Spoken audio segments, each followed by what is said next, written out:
is it's designed to give babysitters, caregivers, nannies, just kind of a one-stop shop, a resource that can help them do their job better. So, for example, you're a babysitter, you show up at the job, at the house of the kids that you're going to be looking after, and as soon as you get there, there's a form.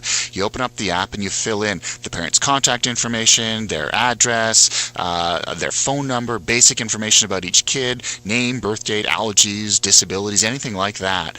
And then you can also put a photo onto each one. And this is important because if anything happens, now all that information that the babysitter would give to emergency responders is right there. It's got a tasks section on it so that you can pre-program things like bedtime. Maybe the kids need to take medication, so you can program them in, and then an alarm will go off when these things need to happen. Again, it's not anything that could you get by without it? Sure. But if I'm a parent and a babysitter shows up with this app and they've got everything planned down and they're going to literally run my kid's night on this app, I'm really impressed. It lets the babysitter call or text the parents anytime just to let them know what's going on.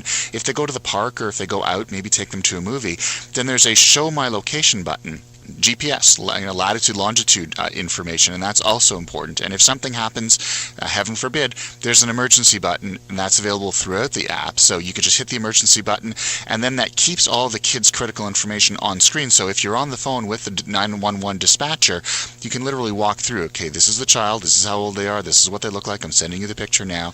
It's one of those things, you're kind of wondering, why didn't they think of this before? Right. Like, this is the kind of app that when I was a babysitter, I wish I had.